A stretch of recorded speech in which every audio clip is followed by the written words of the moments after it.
51 weeks a year, what you're looking at is the huge parking lot of the Los Angeles County Fairground. But every February it changes as the elite of drag racing convene for the first major meet of the year.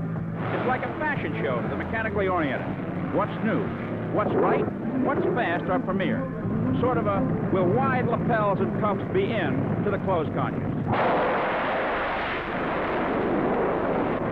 But speed is the story here today. It's the National Hot Rod Association Winter National Drag from Pomona, California. Hello, everyone. I'm Chris Economaki, and ever since Wide World of Sports began in 1961, I've been involved in its motorsporting coverage. This is my first drag racing telecast, and to say the least, I am impressed. Three things stand out visibly in my mind. First, the precision that's required on the part of the competitors, more so than in any other form of motorsporting. Secondly, the investment. There are 611 entrants here, shooting for the $250,000 in prize money and awards, and these 611 cars, over 100 of them represent more than $30,000 each. So the value of the field here represents many millions of dollars, far more than the collective worth of an Indy 500 field. Lastly, there's fan interest. Drag racing has grown by leaps and bounds as a spectator sport. Today's attendance of 40,000 will be more than 5 million expected to see organized drag racing in 1975. Now, going into the events, we had a chance to chat with some of the top competitors. We asked them all the same question. What is the key ingredient to success on the drag strip? Not let the competition bug you. Probably the desire. It's got to have super reflexes. To want to win. I think it's a very good business sense. Drag racing is a business, and I approach it from a business. It's interesting that no two agreed on how to be big in this business. Well, today we're going to concentrate on three important facets of drag racing: pro stock, funny car, and the all-important fire-breathing top fueler. But there are many classes in drag racing, and several of the more important supporting categories have been run. Here's how they turned out. In the modified final, it was Dave Andrews' VW leaving first in a stagger start that proved too much for Butch Leal's Duster, which jumped out too soon and red lights Andrews' VW to an easy $8,600. Competition eliminator saw Joe Williams' Alder T Roadster matched up against Phil Featherston's Opel. It was close all the way, but holding on to win the $8,200 was Featherston at 161.29 miles an hour. And the Pro Comp final went to Don Enriquez, who wiggled his way home just ahead of a late-charging John Shoemaker to win $8,300. In Superstock, John Tedder's Cuda red-lighted, giving John Lingenfelder's vet an easy $7,500. And the stock final's $4,800 went to Tom Thoreau's Camaro when Nick Codria's Firebird got a no-no from the Christmas tree. We start our coverage with the Pro Stock semifinals. Michigan's Dave Canners in a Hornet, Indiana's Bob Clinton in a Mustang.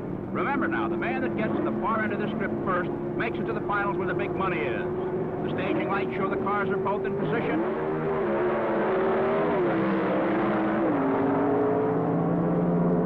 And it's the Indiana boy, Bob Clinton, home first. Let's take another look at the finish.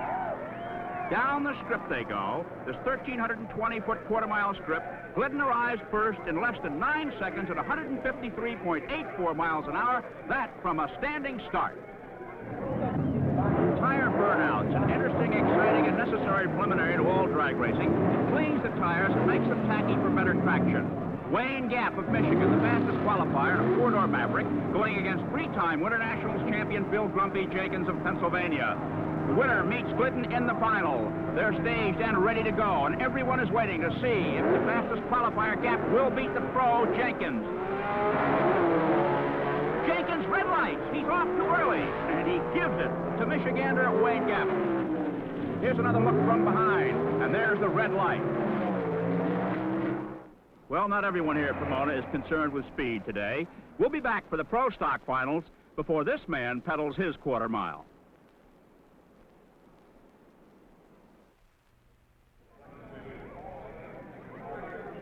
Chris Economaki back at the Winter National Drags in Pomona, California, along with a huge crowd of spectators anxiously awaiting the start of the next event, the Pro Stock Final between Wayne Gap and Bob Glidden.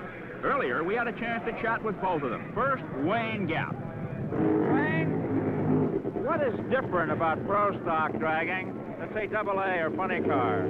Well, Pro Stock is limited by rules. We have to run carburetors, we have to run gasoline. We're limited on displacement. The cars have to weigh so many pounds per cubic inch, so we're pretty well tied down. You might also add that we have to run stock-bodied cars. They have to have sheet metal, doors, windows, and the wheels in the correct place and so forth. What does that mean from a standpoint of being successful? Well, it means that you have to have a scientifically engineered car. The cars are built from the ground up. Even though they look like Detroit factory cars, they're highly experimental cars that cost in the vicinity of $25,000 to build. In 70,000 miles of crisscrossing the country in 20 major meets, Bob Glidden earned #1 in Pro Stock racing. Firstly, congratulations, Bob, but it's a new year. What is the Pro Stock outlook for 1975? Going to be good? It could be good for us, but it's for sure going to be a lot more competitive. We've got 3 or 4 more racers that are working a little bit harder. It's good. It's just plain, in plain words, it's going to be a lot more competitive this year. And those are the 2 men who will face one another in the Pro Stock Finals coming up. $12,900 to the winner and only $4,100 to the loser. Here's Melanie Vince, a neighbor of Bob Glidden's from Beach Grove, Indiana. He's in the burnout area. His wife, Etta, is his chief mechanic, and there the water is being put on the tires for the burnout. Laundry bleach used to be used. Now it's water, but the area is called the bleach box. And those tires are getting heated up and cleaned. And there, Wayne Gap comes to the line. Gap, remember, the fastest qualifier for the meet. The Winter Nationals, the fastest qualifier, has never won in Pro Stock. They're in the staging area.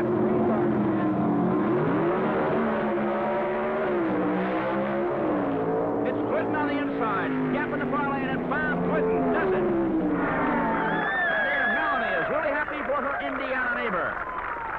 Bob Glidden with an 8.79. Gavin Rouse with a quicker 8.78. And an example of how close the competition is, Glidden's speed through the trap, 154.10 miles an hour. He won. He got there first, but it was slower than Gap's at 154.37. And in the elapsed time department, Glidden came home in 8.797 seconds, slower than Gap, 8.781. Why the difference? Bob Glidden got off the line first by a tick of the watch. And now we move to the funny car semifinals. Slingshot dragsters with stock-appearing bodies. Weird machines, to say the least, and this one belongs to one of the best in the business. A familiar face to wide world of sports viewers, that of Don Prudhomme, the Snake, winner of the 1974 Nationals in Indianapolis. Don, they tell me that the funny car is the hardest dragster to drive. If so, why? Well, it kind of depends what category you're in when they make that statement. But yeah, I do. I feel as though the funny car is plenty tough to drive. It has a lot shorter wheelbase than the fuel dragster, although they have the same engine in the car. The wheelbase is a lot shorter, and it's a little more touchier to handle. What about the aerodynamic forces acting on the car from the outside? Well, of course, that has a lot to do with it. Without the right spoiler height in the car and the car being close to the ground, it's a little evil handling. Don, what about the mental pressures on a drag racing driver? You've seen it all, the celebration and the despair. What kind of mental shape must a drag racer be in to do well? Well, it plays on your nerves. I would say every bit as tough as championship racing, NASCAR racing, all forms of racing. I'm a great fan of Indianapolis racing. I follow it pretty close. And some folks seem to think that's all you do is set in one of these things, go down a quarter of a mile in 6 seconds, it's over with. But to get ready for the race and get your head all set for it in that length of time, it feels like a lifetime, 6 seconds. The world of the big-time drag racer is a succession of eternities. Staging, start, run, and slow down.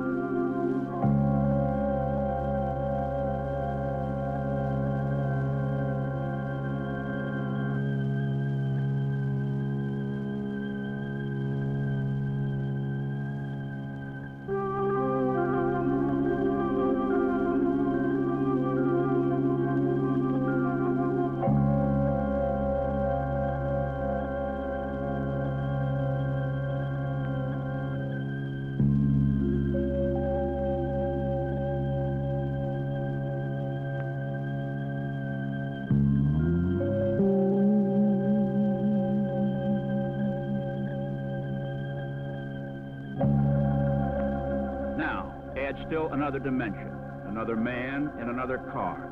And funny car racing isn't funny at all.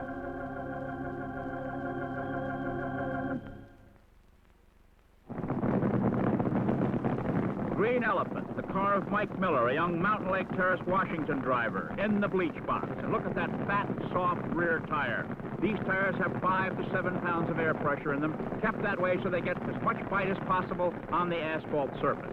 His rival will be Bill Levitt of Richmond, Virginia, in a 75 Mustang. Levitt, the fastest qualifier here, has a jinx to beat. For in all the years and in all the classes at Pomona, the fastest qualifier has only won 2 titles, both by Don Perdum and many years ago. Now in the staging area, the critical staging area. Remember, to win, you must get to the other end first, regardless of time or speed. And staging in this context is very important. The timing light breaks just beyond the staging lamp, a matter of inches. And at this level of competition, it is these few inches that often mean victory or defeat. Hence the need for great precision and reaction time on the part of the drivers involved. They're standing by, about ready to go, revving the engines up. The Green Elephant, the car owner's name is Green, and has an elephant engine, a unique way to christen a car, and they wait for the light to turn green, and they're off.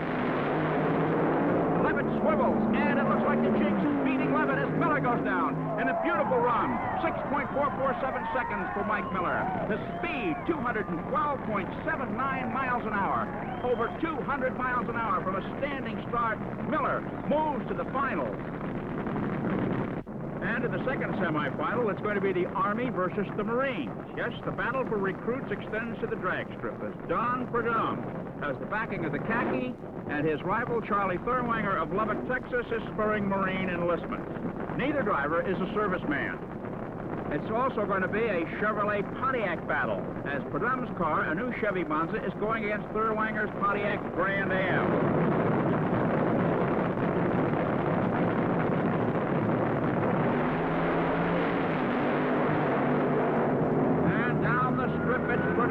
Straight as an arrow for the victory. A speed of 212.76 miles an hour.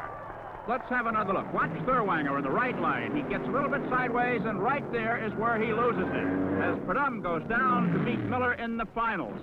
Perdum's time, 6.286 seconds. No time for bobbling. A quick reminder, 1 week from tomorrow, it'll be the Daytona 500 stock car race, live on most of these ABC stations, except in portions of the Southeast.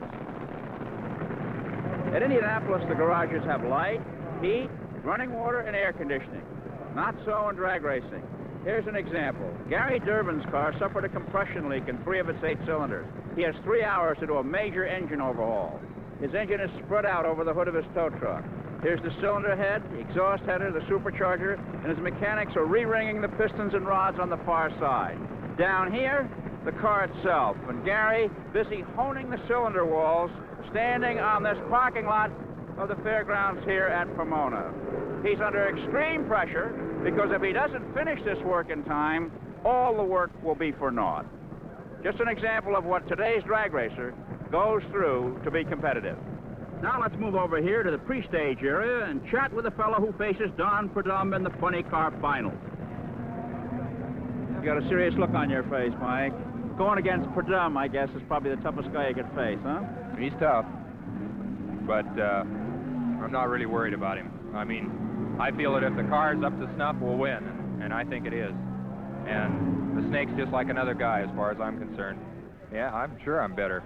I mean, you know, you got to think you're the best or you never are.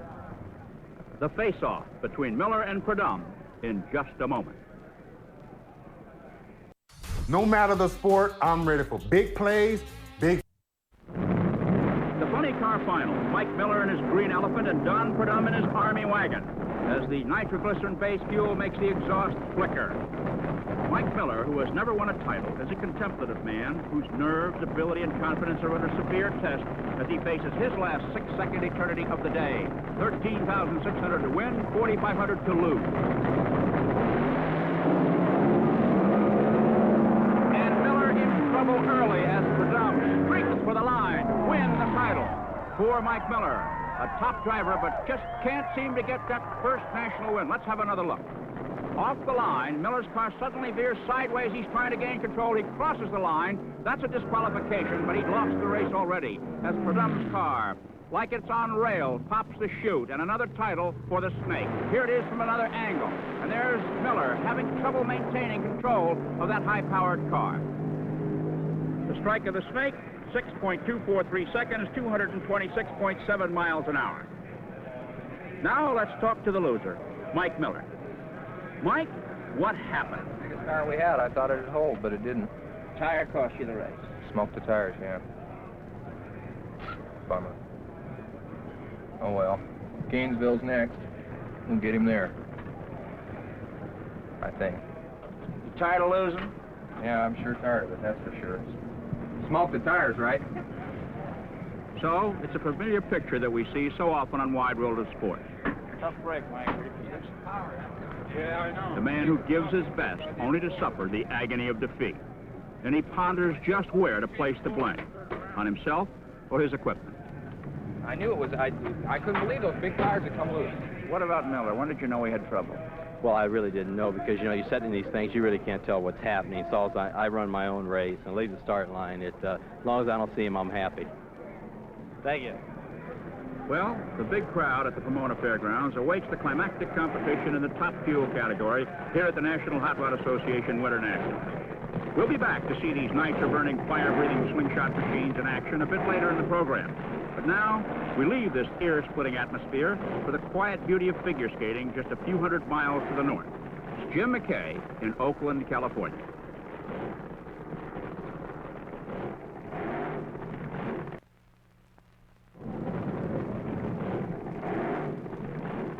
Back at Pomona, California for the 1975 Winter National Drag Races. And what an event it has been. We're going to concentrate now on the top fuel, the class of the drag racers, the super heavyweights. And what an event this will be. Earlier in the show, you saw what the responses were from participants in drag racing as to what is important. Not a single one used the expression luck. And that's played an important part in the goings-on to this point today. The Arnold Palmer, the O.J. Simpson, the Wilt Chamberlain, the A.J. Foyt of drag racing, a little man from Sefner, Florida, Don Big Daddy Garlits, is the focus of all eyes. He's in the semifinals, but he shouldn't be.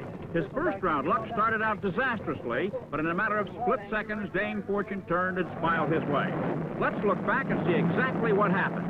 Garlits in the near lane spun his driving wheels and dropped behind, and his rival, Don Ewald, got unbelievably sideways and swerved across the center line for an automatic disqualification with a race in the bag, saving the day for Garlits. Here's another look in stop action of this remarkable incident. Garlits now in the near lane looking for a record fourth Winter National win, comes off the line okay, but immediately his wheels start to spin on the paving. He has lost the race right here. Meanwhile, his rival Ewald ahead starts across the line after his machine gets sideways. The minute he gets on the yellow line, that's a disqualification, and Garlits is the winner, though he should have lost it. Here's how he saw it. What happened on the first run? Well, the pair ahead of us, the Kentucky Moonshiner, just completely barfed an engine right on the starting line in his burnout, so the whole right lane was completely covered with oil. Well, the system works to mean with the low ET qualifying gets lane choice. Well, I was racing Ewell, and he had lane choice. So he originally wanted that lane, which was the good lane, the right lane, so then he put me over there, and I was finished. There was nothing I could do. They massaged the track, but the very first guy down the course on a situation like that is out. And sure enough, I did everything I could, and it went out, smoked the tires, and Ewald drove out in front of me about 2 car lengths and then turned right into my lane. And, of course, that's an automatic disqualification. Why do you think he did that?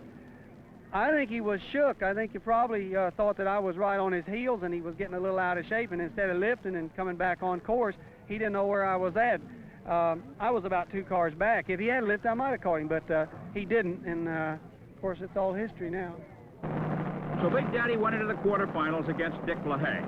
He topped the Michigander with a 6.009 second run to hit 234.37 miles an hour and graduate to the semifinals, which we'll see in just 1 minute.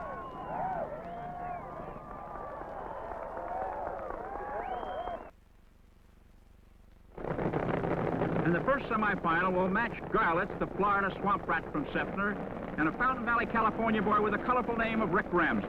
Watch Garlits' right rear tire. That soft Goodyear has only 5.5 pounds pressure in it. Look at it grow as he burns it off. Now it's Ramsey's turn. He's got a tough row to hoe, coming up against the best in the business.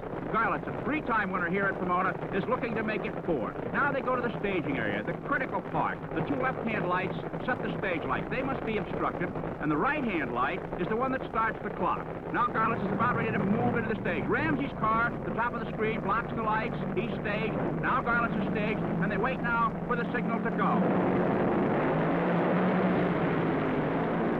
It's Big Daddy, clear and fast, away from Ramsey. Over the line with a parachute pulling him to a soft stop. The clock said 6.192 seconds, his speed, a phenomenal 229 flat to move into the finals. Garlits is from Florida, but everything on his car except his homemade chassis is produced in California. The second semifinal will match red-bearded Dave Settles of Houma, Louisiana, and Herm Peterson of Poulsboro, Washington.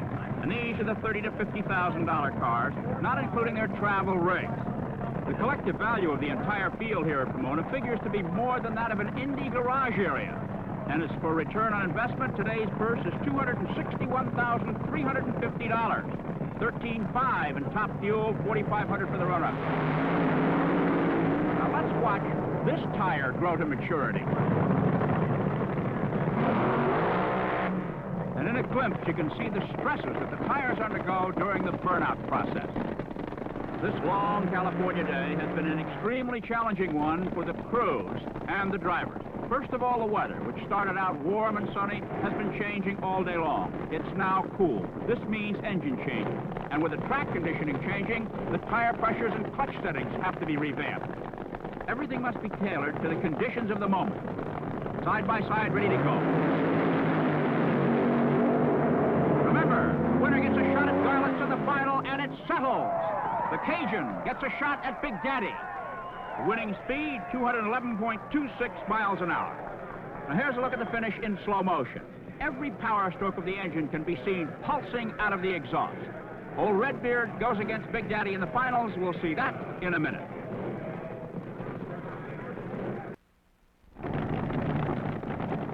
Top Fuel Final, a classic drag race, an acceleration contest between 2 cars, racing from a standing start over a precisely measured straight-line quarter-mile course. The top men in the business, Don, Big Daddy Garlits, and a youngster from Cajun country, Dave Settles of Houma, Louisiana. For drag racing fans who wonder what may become of Gary Beck, was expected to give Garlits a fit. He had the fastest qualifying time, 5.9, and the top speed, 244.5, but was eliminated in the second round. Now the moment of truth, coming to the line. In this classic drag race, conditions are changing even more.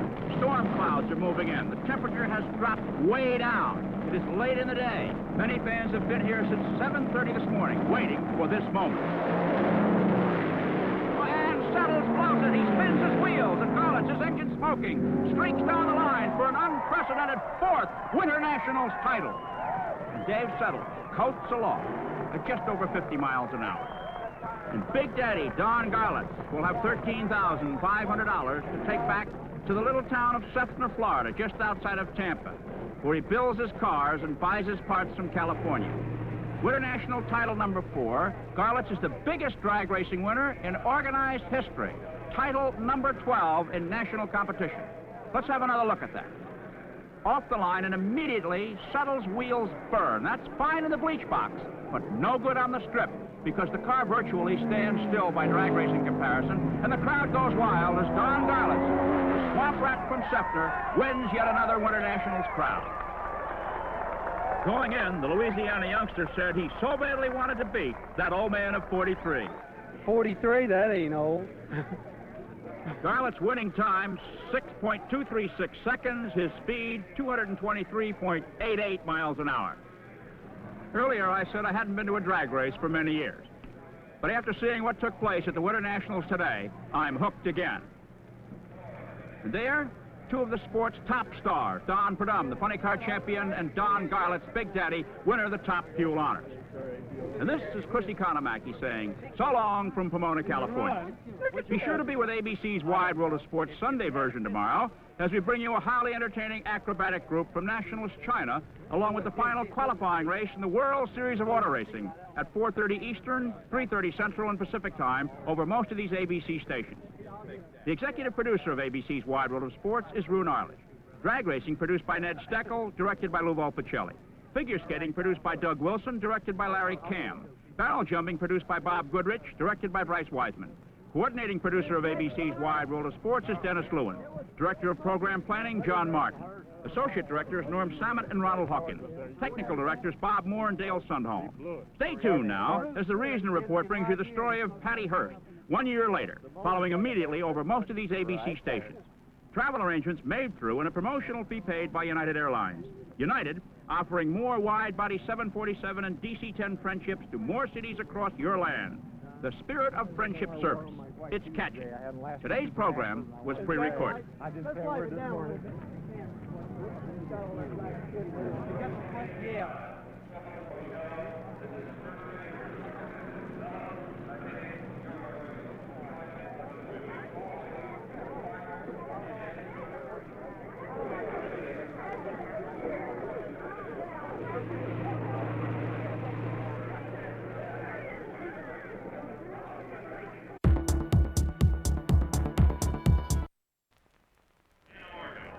And for the drag racing fan, this is where it is. Indianapolis Raceway Park, 5 miles west of the Indianapolis Motor Speedway. A perfect drag racing day weather-wise, and a purse of over $300,000 has drawn the sport's best. Men like Big Daddy Don Garlits, Don the Snake Purdom, world champion Gary Beck, and a lady, Shirley Cha-Cha Muldowney. 1,200 cars have been entered, each one requiring last-minute adjustments to make them go in this highly technical and complex sport of drag racing. Hello, everyone. I'm Chris Economaki, and today we want to bring the sport of drag racing back to its basics. So remember that the elapsed time and top speed that you'll be hearing throughout our show are important, but always keep in mind that it's man and machine versus man and machine. And the man who gets to the other end first, regardless of time and regardless of speed, is the winner. Now, the cars roll up to the starting line side by side here and wait for starter Buster Couch to activate the lights on the Christmas tree. When the light turns green, away they go, 1/4 mile to the finish. Getting off the line is all important, for each lane has its own timing device. Elapsed time, ET in drag racing parlance, is the clocking of the car from the start to the finish line. Top speed is recorded at the end of the run through a 1/40th of a mile trap, which begins 66 feet before the finish line and ends 66 feet after the finish line. This is a Top Fuel dragster, the fastest and most highly sophisticated machine the sport has to offer. It often does the 1/4 mile from a standing start in less than 6 seconds. Now, let's take one of these 6-second rides in a Top Fueler, the first category we're concerned with today. Starter Buster Couch holds the driver to the line, and then the wait for the light begins. It's green, down the chute he goes. Less than 6 seconds, engine putting out over 1,000 horsepower. At the finish, the chute is popped, and the run is over. A turn into the runoff lane, and preparations for the next run begin. Of course, if a driver leaves early, he red lights for an automatic disqualification. Matchups in the Top Fuel quarterfinals, Garlits against Myers, gets the winner of the Wolf Johnson run. Our lady friend Cha-Cha has top qualifier Gary Beck, the victor to go against the survivor of the Cap Richards go. Don Garlits comes to the line, the Babe Ruth of the sport. He was winning races when A.J. Foyt was driving midget cars and Richard Petty was a kid in the pits. But the one thing he has never done is win the NHRA World Championship, a season-long point battle of 8 major races and 5 lesser competitions, which may be his for the first time this year. His rival is a 28-year-old Louisville, Kentucky driver, Austin Myers, a former class champion in Top Gas. This category no longer exists.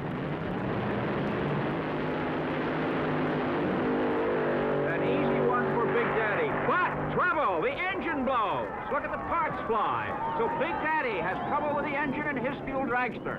This could mean serious trouble in his quest for top honors in the Nationals today. Let's have another look at Garlits having trouble. Just past the finish line, something exploded on the engine.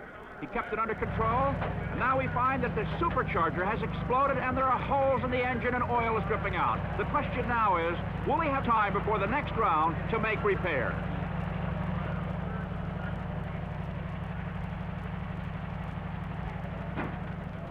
Go over the bore, okay. Can you change engines in time, Don? You know, we don't know, Chris. We'll just have to give it a shot.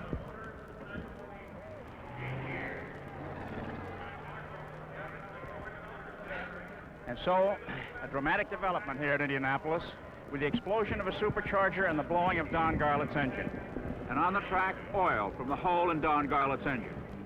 On the strip, the Utah Railroad engineer, Dan Richards, one of only 17 men to have cracked 5 seconds in this fast sport of drag racing, going against a 30-year-old Canadian from Edmonton, Alberta, Terry Capp. $309,000 in prize monies at stake here at the Nationals, with the big prize going to the man that wins in top fuel. Crowd, 50,000 people. The 4-day meet, more than 120,000 people as they wait for the green. Tense moments here at the line. Richards in the far lane, Capp nearest.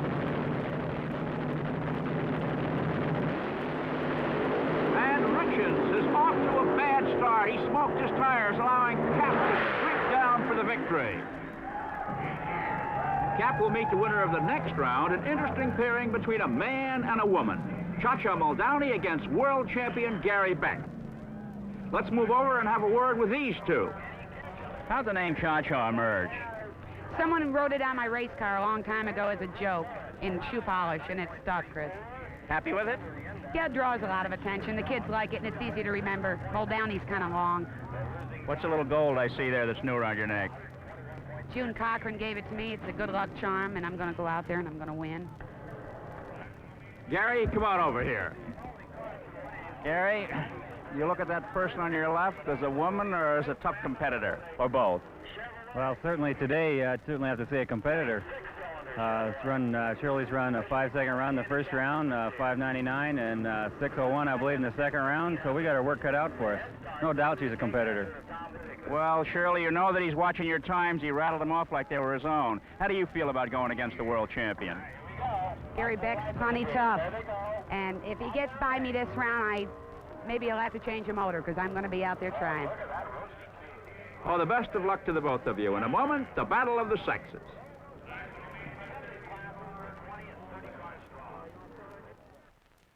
Hi, this is Elsa, and the little thing.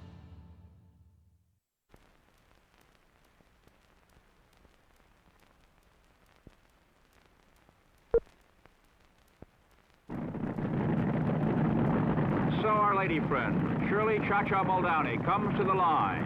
A big moment for this woman, 35 years old, who started a racing career back in Schenectady, New York in stock cars. Her father worked on her first cars. He liked to see his daughter race. Her mother couldn't stand to watch. When she was burned in a funny car, her mother stopped coming to the races. Her opponent, world champion Gary Beck, and fastest qualifier, is a difficult rival. Because Shirley's time in her last round was fastest, she has lane choice, and she has picked what she hopes will be the fastest lane in this matchup.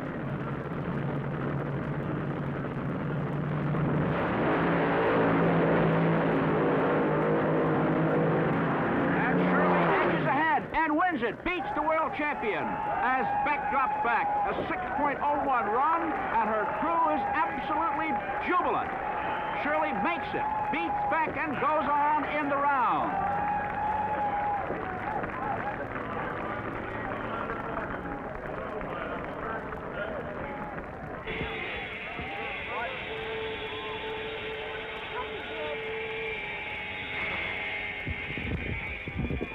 Well, you did what you said you were going to do, Cha-Cha. Maybe I broke the motor. I don't know. Uh-oh. No, there's no holes in her. I might have burned a couple pistons, but I got the crew to take care of it. Okay, you got time? You happy about making it? I think they'll give me time, Chris. Okay, so Cha-Cha is on her way here at Indianapolis. Each round she has won, getting closer and closer to the top title. The next run, last of the quarterfinals, pits Hank Johnson from the Pacific Northwest. He's a 33-year-old Maryville, Washington driver who won the 1971 Top Fuel Super Nationals. His rival, a 32-year-old Pittsburgh bachelor, Ted Wolf. And the winner gets Don Garlits, providing Don's car is ready. Garlits is back in the pits working frantically to get his machine ready. And if Garlits' car should not be ready, the winner of this run could ascend to the finals. So it is very important for both of these men.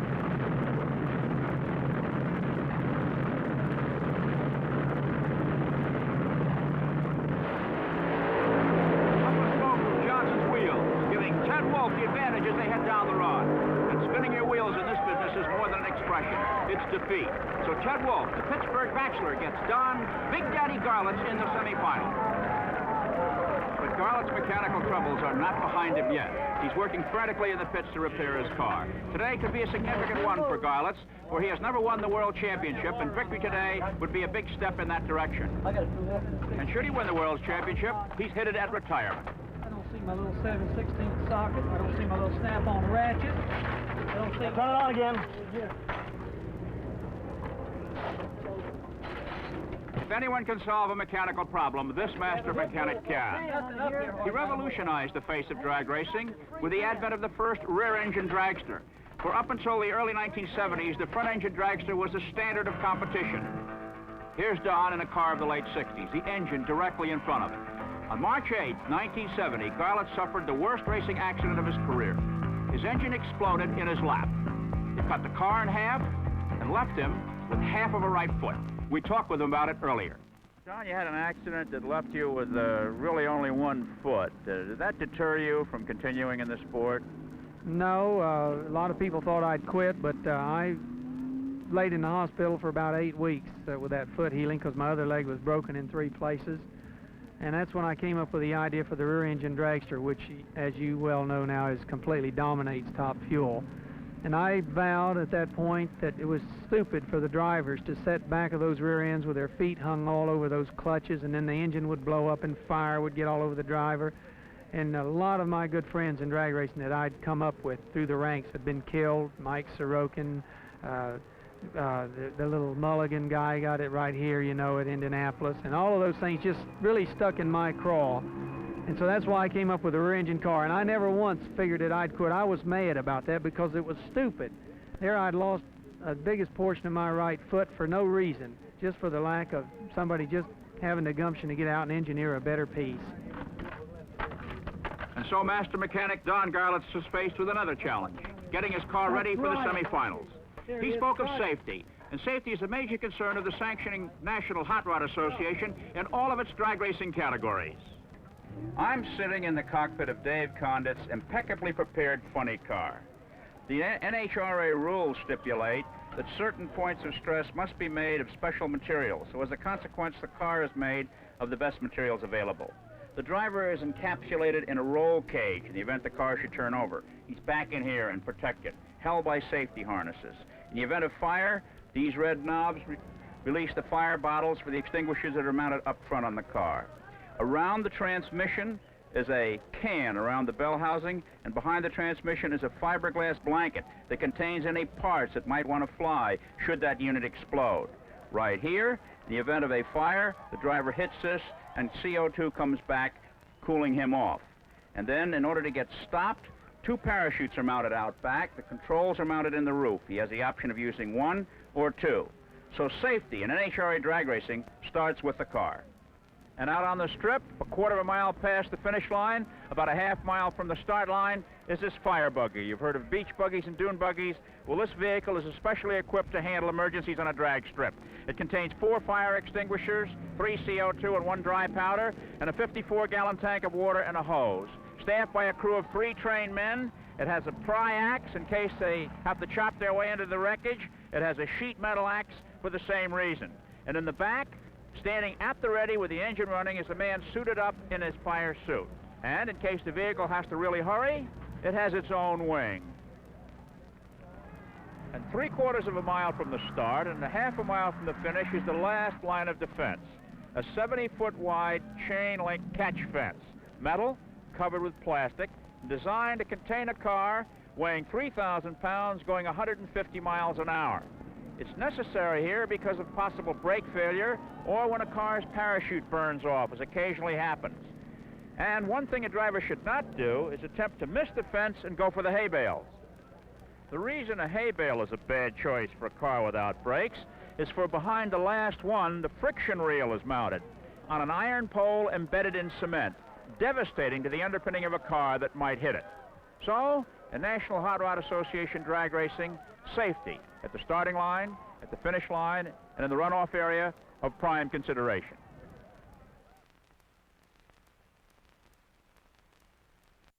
The best thing I can say about Siegfried and Jensen is they didn't back down. My name is Kate.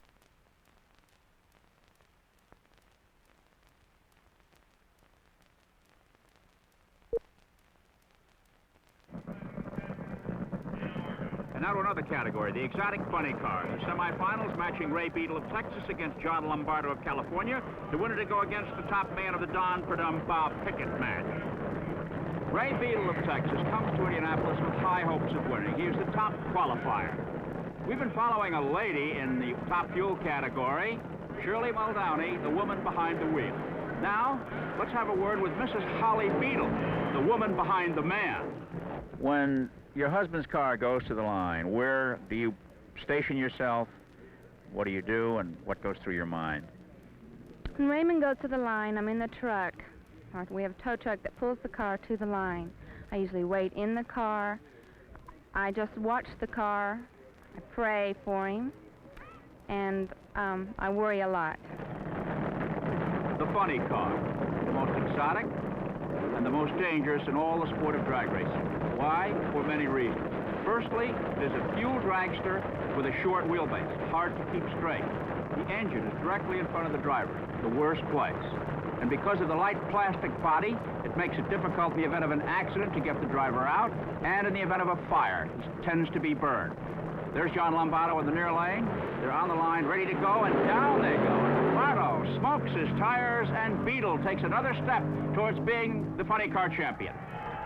By the way, the term funny car just happened. The car looked funny and handled funny, and the name stuck, and now it's an official category. And so Ray Beadle comes down the run, shuts his engine off to save it for the final round as a happy Holly Beadle gets in the truck with the crew to go down and meet their victorious man, Ray Beadle of Texas in the Blue Max Mustang. Wally Parks and his wife Barbara, the man who single-handedly has furthered the sport of drag racing more than any other in this country, president of the National Hot Rod Association. And now, it's two neighbors, two men from Granada Hills, California, in the next run. Don Perdum, the Snake, in his Army Monza, and Bob Pickett in his Grand Am sponsored by the Marines.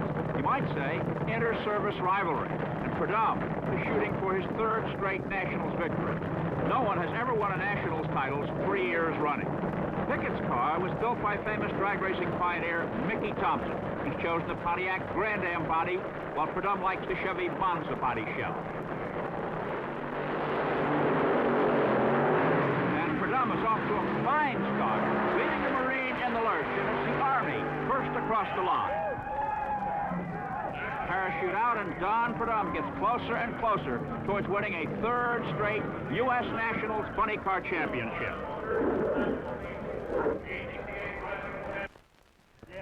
Going down the race. Back at Indianapolis in the National Drag Racing Championships, and this is no ordinary housewife we're looking at. It's Shirley Cha-Cha Muldowney, an accomplished drag racer who's made it to the Top Fuel semifinals against Canadian Terry Cap. The other semifinal will pit Big Daddy Don Garlits, if he ever gets his engine trouble fixed, against Ted Wolfe. For those of you who weren't with us earlier, this is what happened to Garlits in his earlier round. He came down the strip, he won the run, and just as his car crossed the finish line, his engine exploded, setting up this frustrating long afternoon. Looks like you're going to make it, Don. It sure does, Chris. We've been working hard, and we've had a lot of help from our friends. You'll be as good as you were before. Yes, sir. This is the qualifying motor. Drag racing has many categories. Remember, there are 1,200 cars entered in the competitions here. In other categories, in Superstock, Judy Lilly lost her chance to upstage Cha-Cha to become the first female champion in any category when she lost to Jack Mullins. In the competition eliminator category, Don Carlton of North Carolina outraced Tony Terenzio of Stamford, Connecticut. stock eliminator, it was Don McElroy of Northville, Michigan, the winner over Mick Leiferman of Saline, Michigan. In the bikes, Joe Smith had it all to himself when T.C. Christensen wasn't ready.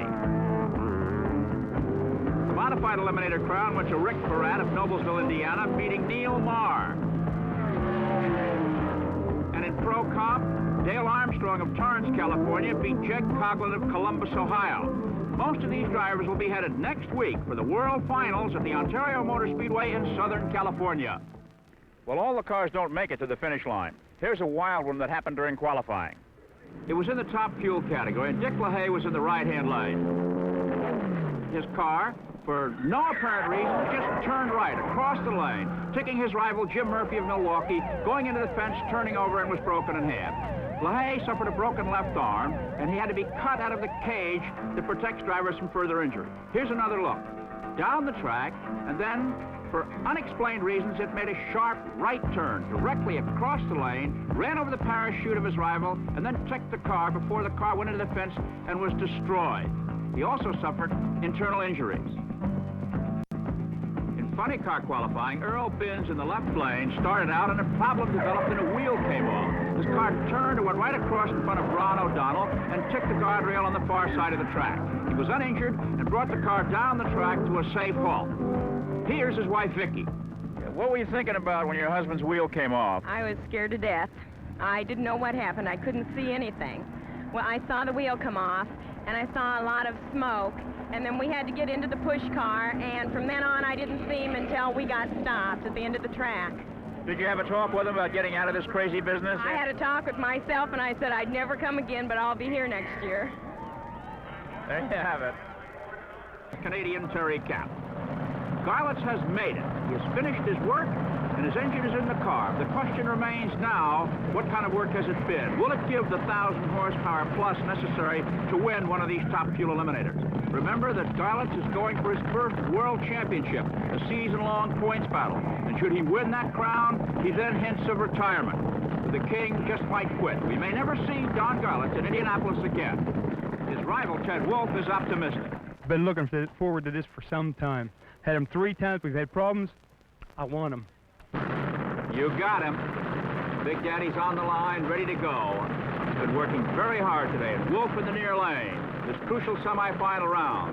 The winner of this round will go to the finals. The question is, will Garlits' car handle? And Wolfe smokes his tires and drops back and gives it away to Big Daddy, who makes it to the finals on this frustrating day here in Indianapolis.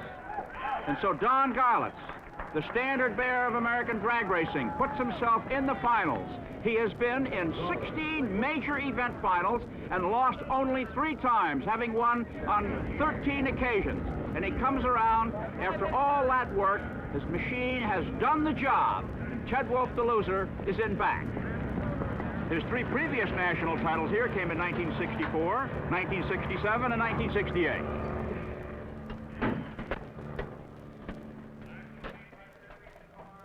$5.89, Don. You feel like the pressure's off?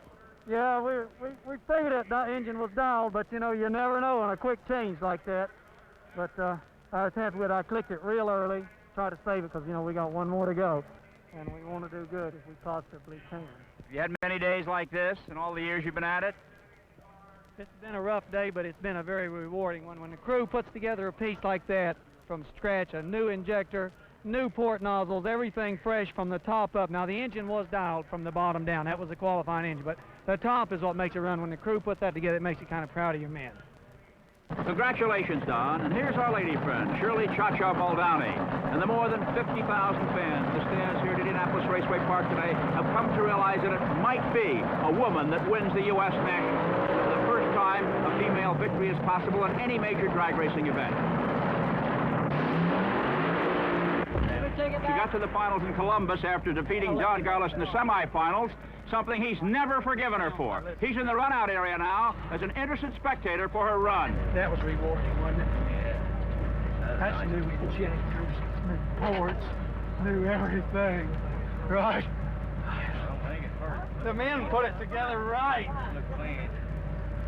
No, I'm sure it's okay. What's happened up there on the line?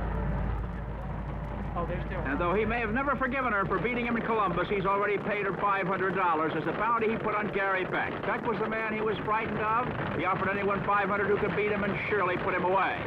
Now, Shirley comes to the line with Terry Cap, a 30-year-old Canadian from Gary Beck's hometown of Edmonton, in this crucial semi-final run. The winner will go against Big Daddy, Don Garlits, in the final. The question now is whose engine is dialed in the best. That's drag strip parlance for being just right for the circumstance. Shirley on the far lane, Cap on the near side.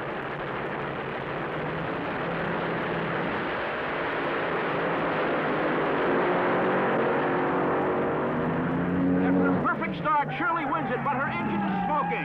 6.09, 218.4 miles an hour, but she's got trouble with the engine. She blew it. She blew, but she got it. She got him, but she blew. We got a long way. We got plenty of time. She's in the final. The lady dragster driver is in the final. That's right. What do you think about going against the gal? Well, I owe her one from Columbus. Well, she made it to the finals, Don, but look at all that smoke. Shirley, the smoke, what does it mean? It means we probably burned a couple pistons, Chris. That's common. What are you going to do? The tire shook plenty hard on me, but I drove it through the shake and shifted it a tad early, and I think I saved the run. What about going against Big Daddy in the final? Oh, well, all I can say is now it's the old man and the old lady. Let's see who's the better. He says he owes you one from Columbus. No. He owes me 3, because I got him after Columbus, too. What a matchup in the finals. A woman trying to make history as the first of her sex to win a nationals title, and Big Daddy Don Garlits perhaps going for his last. We'll be back with the Pro Stock and Funny Car finals in a minute.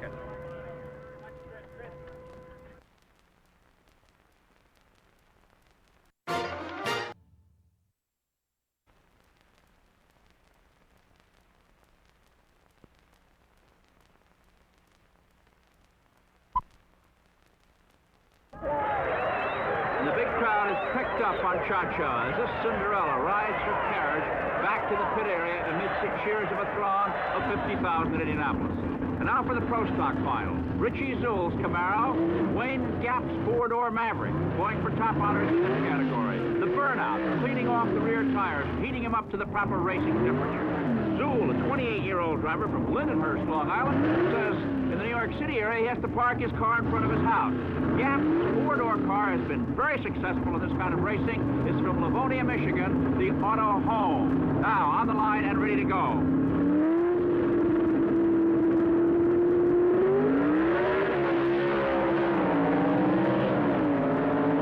It's close. Very close. And it's Gap by the narrowest of margins for another title. Gap's 6th major triumph. Here it is. A wheel width makes the difference. Next up, the funny car. Ray Beadle, the fastest qualifier on the left. Don Perdum going for an unprecedented 3rd straight Nationals victory. The 20 years of Nationals here at Indianapolis, no one has ever been able to win 3 in a row. Beadle chose the left lane because of his faster time in the previous round. It may well be the faster of the 2 lanes. A bit ago, we talked with both drivers. Thinking about 3 in a row and how no one's ever done it? Yeah, that's all. You have to think about it. You don't like to think about it. It's just like, you know, like Foyt shooting to win his 3rd or 4th or 5th one, whatever he's trying to do. It's something that's hard to do, but I'm kind of just thinking about the race, really, and I'm going to run him just like we had a little match race down at some drag strip someplace. How much you think about yourself as compared to how much you think about Beadle? Well, he's awfully good, you know, but they've been known to make some mistakes, and what can I say? You know, it's going to be the best man that wins out there. Ray, your crew looks pretty confident. They're all tired. They've got to work. Harry here's really got to work out this weekend. Him and Fred, the other one behind us. Everyone's worked hard for this race. It's really been a hard one for us, but it'll be worth it if we win. What's Mama think about it? I'm ready. Ready for the win. What are you going to be doing during those few seconds he's on the run? Watching and waiting and hoping. Got a celebration plan? Oh, we'll celebrate. If we win this one, we'll celebrate. And here There's Don Prudhomme, the man who wants to see to it snow celebration in the Beetle camp this evening, bringing his car to the line. On the right-hand side, the body goes up, and this means trouble. What could it be on the Blue Max? Remember, Prudhomme said that the Beetle crew have been known to make mistakes. Have they made one here? If they've made one, Prudhomme will go down the line uncontested for an easy victory, as we saw earlier in the bikes. They're bringing Prudhomme's car back as they're working on Beetle's machine. Prudhomme keeps his tires warm. Now the body is down, and they seem to be ready. This crucial moment, more than $9,000 will go to the winner of this funny car final. The question is the engine in Beetle's car up to it? Will it be a first ever for Ray Beetle, or will it be an unprecedented third straight for Don Prudhomme, who's driving for not only himself, but the U.S. Army? Standing by.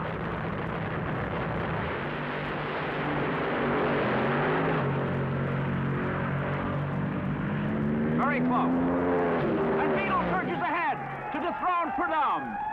And the three straight jinx prevails here at Indianapolis Raceway Park. And is this Texas crew ever jubilant, running on their high-heel boots in the truck? And that celebration is definitely on tonight. Beetle had set a national record of 6.14 seconds in qualifying. For it to become official, he had to run within 1% of that time during the same event. Thus, a 6:20 or faster would make it official. And so he did.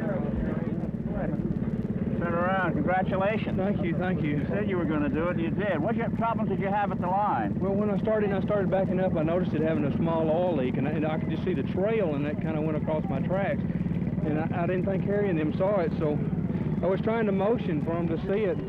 They saw it. Here we come. How'd you beat him? We left first, and I think we set the record on that run. We backed up our 6:14 record. Well, congratulations.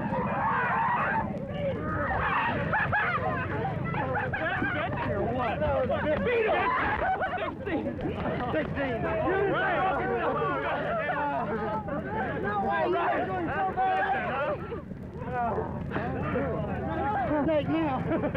And so a 6-second run gives these people memories that will last for years. For Holly Beetle, her prayers are answered, and her day is done. The fans in the stands are wondering about Cha-Cha Muldowney and Don Garlits, but for Holly Beetle, it's a place to find solace with her thoughts. Attaboy, Beetle! The Max is back. Get the hand on. Back with Cha-Cha and Big Daddy in a moment.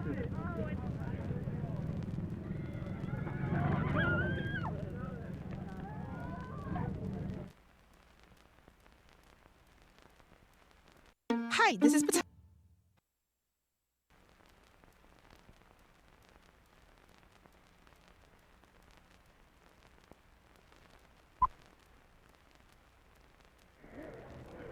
The feature event, a matchup that few dream possible. In any event, in any sport, could there be a more unlikely pair of finalists for a national title than Big Daddy Don Garlits and Shirley Cha-Cha Muldowney? The contrast is great. Let's spend a few moments with them.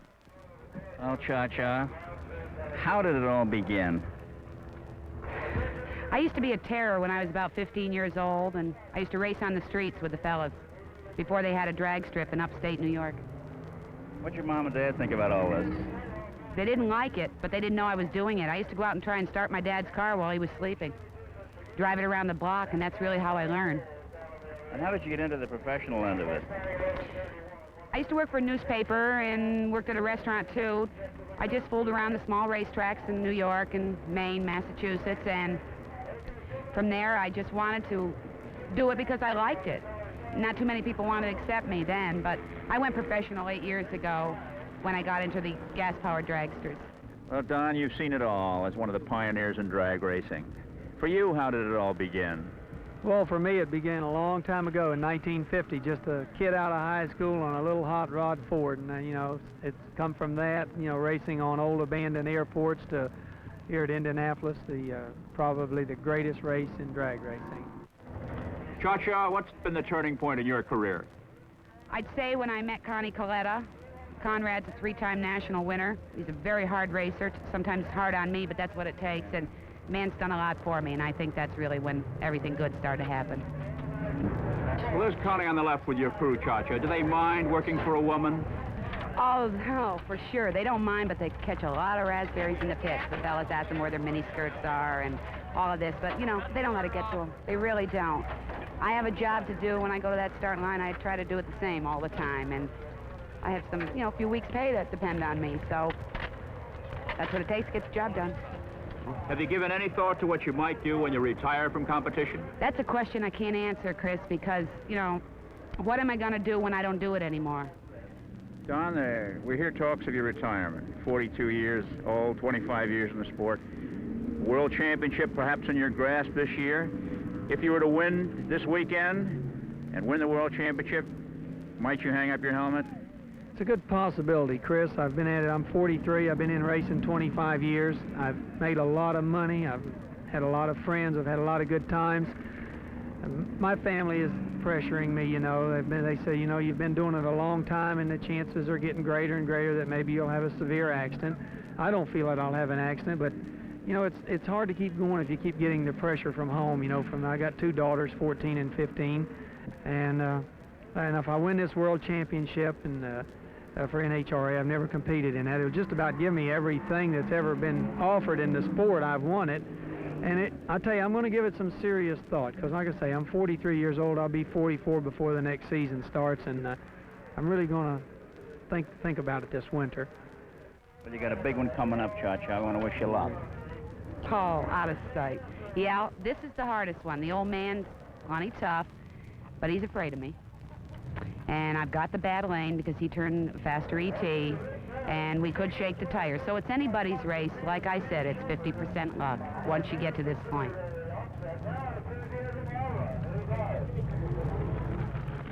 And for the Pink Lady, a win today could open up a whole new future. $20,000 in prize money, but more than that, $100,000 and more in annual endorsements. She would be the superstar of the sport of top fuel drag racing. For Big Daddy Don Garlits, victory today would be the other side of the coin, perhaps the entrance into retirement. After all, it's been since 1950 he has dominated this sport. Win today would put him close to the World Championship, and if he wins it, he said before, he might call it quits.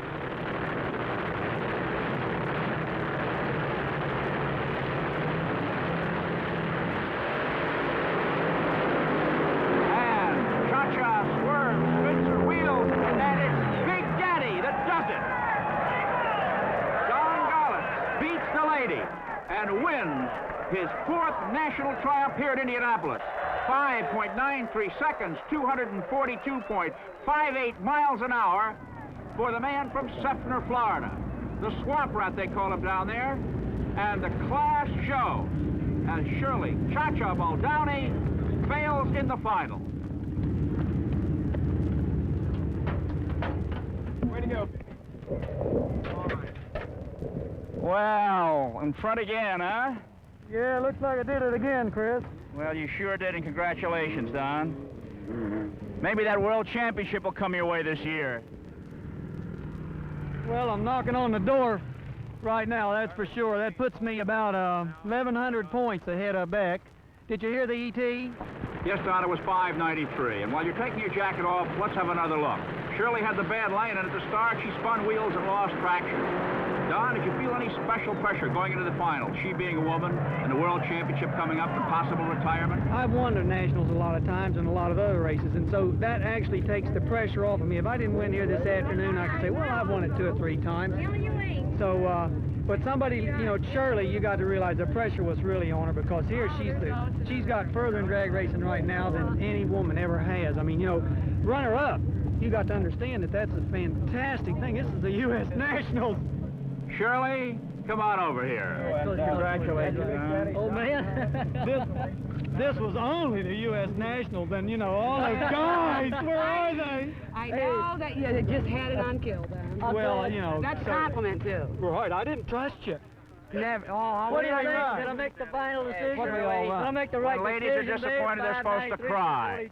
Yeah, well, I'm not going to cry today because I'm happy today. How can I possibly cry? Well, she put on a hell of a race. She had a bad lane. What the heck? Well, you 2 guys gave us a great show. Congratulations to you both. Thank you much. Thanks, Don. It's a pleasure racing you. Don gained 1,256 points in the complicated formula for each victory in each round of the meet. He now holds a 1,042-point lead over Beck in his quest for a first World Championship and possible retirement. Have we seen him at the Nationals for the last time? We asked his wife, Pat, earlier if she thought he'd retire. He says that it may soon end. I don't believe him. You don't believe him? No. He loves to race too much.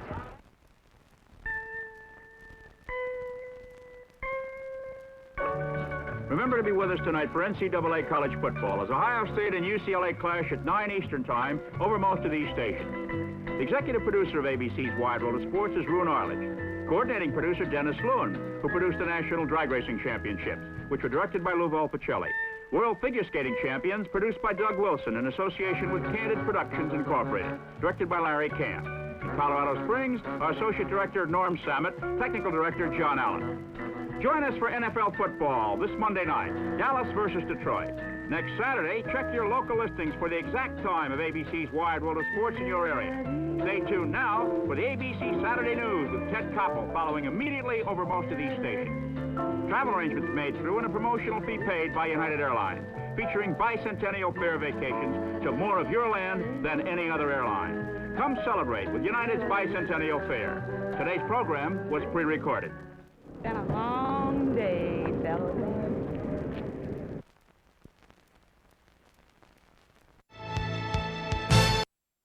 No matter